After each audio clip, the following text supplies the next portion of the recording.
ফুরফুরা শরীফে বিশাল প্রতিবাদ মিছিল। আরজিকর কাণ্ডের প্রতিবাদে গর্জে উঠল ফুরফুরা। আরজিকর কাণ্ডে উত্তাল ফুরফুরা শরীফ। হাজার হাজার মানুষের প্রতিবাদে গর্জে উঠল ফুরফুরা। দর্শক, আপনাদেরকে জানাবো, কলকাতার আরজিকর কাণ্ডে পথে নামলেন ফুরফুরা শরীফের একাধিক পীরজাদারা। কলকাতার আরজিকর কাণ্ডে দোষীদের গ্রেপ্তারের দাবিতে আজ ফুরফুরা শরীফে এক বিশাল প্রতিবাদ মিছিল। দর্শক, আপনাদেরকে আরো জানাবো, আজ ফুরফুরা শরীফের আরজিকর কাণ্ডে দোষীদের গ্রেপ্তারের দাবিতে প্রতিবাদ মিছিলে উপস্থিত ছিলেন পীরজাদা নওসাদ সিদ্দিকী, পীরজাদা মেহরাব সিদ্দিকী, পীরজাদা সফেরি সিদ্দিকী, পীরজাদা সাওবান সিদ্দিকী এবং পীরজাদা কাসিম সিদ্দিকী সহ ফুরফুরা শরীফের একাধিক পীরজাদা উপস্থিত ছিলেন এই প্রতিবাদ মিছিলে। আজকে ফুরফুরা শরীফের প্রতিবাদ মিছিল নিয়ে কি বলছে ফুরফুরা পীরজাদারা, বিস্তারিত জেনে নেব। যেভাবে রিউমার ছড়াচ্ছে, খুব খারাপ লাগছে শুনে। এবং এই আন্দোলন অরাজনৈতিকভাবে চলছে। আমরা অরাজনৈতিকভাবে কোনো ব্যানারের নিচে না এসে এই আন্দোলন আমরা চালিয়ে যাচ্ছি। বিভিন্ন দিকে কখনো নিজে বার হচ্ছে, কখনো আমাদের ছেলেরা রাস্তায়, সব মিলিয়ে চলছে আন্দোলন। এর প্রতিকার চাই। রাজনৈতিক দলেরা এটা নিয়ে রাজনীতি করবে এবং রাজনৈতিক জায়গা থেকে তারা শাসক পক্ষকে আঘাত করবে, শাসক পক্ষ তারা তাদের কথা বলবে। কিন্তু এক্ষেত্রে কিছুর ঊর্ধ্বে গিয়ে আমাদের শোনা দরকার সেই বোন তাদেরকে অবিলম্বে শাস্তি দিতে হবে, যে আমাদের ছেড়ে চলে গেল, যার উপর পৈশাচিক অত্যাচার চলল। তার মা বাবা যেটা বলছে যে দলমত নির্বিশেষে, জাতি ধর্ম বর্ণ শ্রেণী গোষ্ঠী সম্প্রদায় নির্বিশেষে কোনো ব্যানারের নিচে না দাঁড়িয়ে নিজের নৈতিক কর্তব্য দায়িত্ব হিসাবে একত্রিত হয়ে আমরা তাদের দোষীদের শাস্তি, দৃষ্টান্তমূলক শাস্তির দাবি করি। শুধু সিবিআই তদন্ত করছে। আগে তো পুলিশ নিয়ে, রাজ্য পুলিশের তদন্ত নিয়ে সেরকম আস্থা ছিল না। সিবিআই তদন্ত করছে, কি আশা করছেন? এটাই তো কথা, যে রাজ্য পুলিশের হাত থেকে সিবিআই এর কাছে গেল, কিন্তু এখন পর্যন্ত সদগতি আমরা বা কোনো আপডেট আমরা পাচ্ছি না, কি হচ্ছে না হচ্ছে, যার জন্য বিভিন্নভাবে রিউমার ছড়াচ্ছে। আমরা আশা রাখবো যে যত তাড়াতাড়ি সম্ভব এর সিবিআই তদন্ত করে এবং এই যে দুর্নীতি, প্রিন্সিপালের বিরুদ্ধে, অধ্যক্ষের বিরুদ্ধে যে দুর্নীতি, তার জন্য আবার সিট গঠন হয়েছে। আমি সর্বোপরি বলবো, সব রকম দোষীরা দৃষ্টান্তমূলক শাস্তি পান। এই ধরনের ঘৃণ্য কাজ, সরকারি সম্পদ নষ্ট থেকে অকালে আমার বোনের প্রাণ চলে গেল, প্রত্যেকে টোটাল ফেটালিটি এসে যারা যারা জড়িত দৃষ্টান্তমূলক শাস্তি পান, যেন আগে শতবার নয় বিলিয়ন টাইমস যেন দোষীরা ভাবে এখন দোষ করতে গেলে এই ধরনের শাস্তি হয়। দৃষ্টান্তমূলক শাস্তি দাবি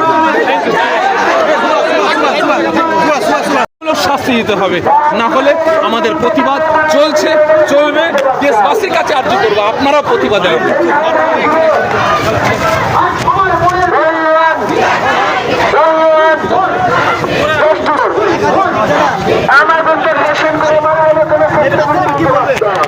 জানেন, আজকে একাধিক পীরজাদা পীর সাহেবরা নামেছে, তার কারণ এটা বারবার হয়ে আসছে, বারবার পশ্চিমবাংলা এটা হয়ে আসছে। আজকে পীর সাহেবদের নামার কারণ এটাই যে মেন খুনি, যে মেন, তাকে ধরা হোক।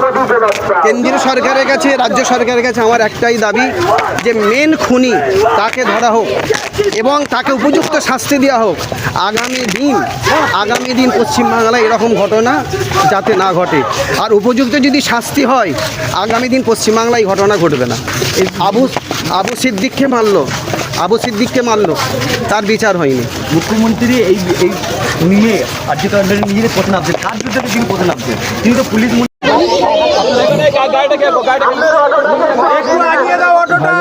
আমার কাছে থাক, দেখতে পাচ্ছেন এখানে সাবান সিদ্দিকী ভাইজান ও মেহরাব সিদ্দিকী ভাইজান আজ খুব পীরজাদারা একাধিক পথে নেমেছে। দেখতে পাচ্ছেন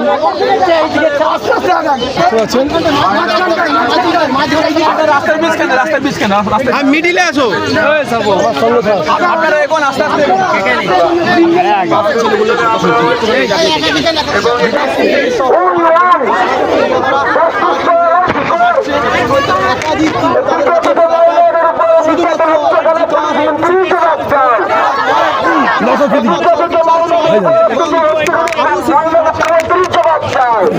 ইতিমধ্যে নওশাদ সিদ্দিকী ভাইজান আমাদের এখানে এসে উপস্থিত হয়ে গেছে, দেখতে পাচ্ছেন। নওশাদ সিদ্দিকী ভাইজান এসে উপস্থিত হয়ে গেছে, দেখতে পাচ্ছেন।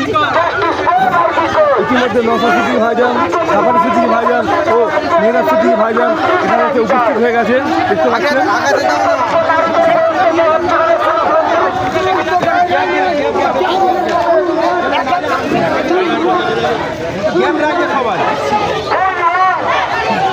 নওশাদ সিদ্দিকী ভাইজান ইতিমধ্যে এই যে পথে আজ নেমেছে, মেহরাজ সিদ্দিকী ভাইজান নেমেছে, সাফারি সিদ্দিকী ভাইজান নেমেছে, একাধিক পীরজাদা আজ পথে নেমেছে আরজি কর কাণ্ডে, দেখতে পাচ্ছেন।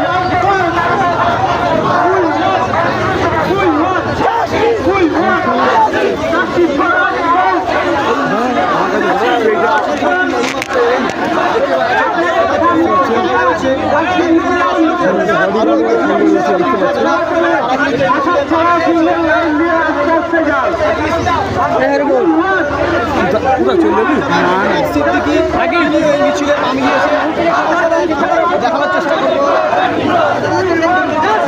ভাই তোমরা সামনে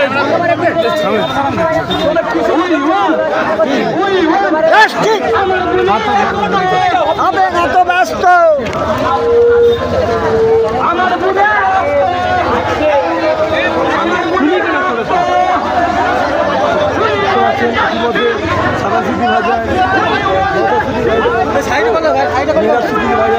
আজ রাস্তায় নেমে সাইডে গাড়ি সাইড করলো।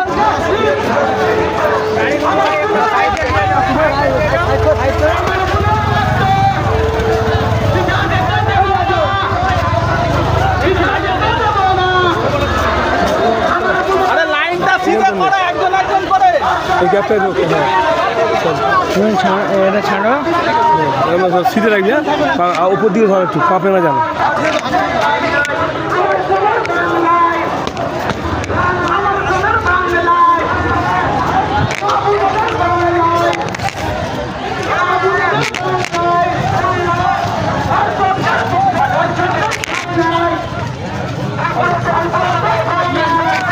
আমার সঙ্গে হ্যাঁ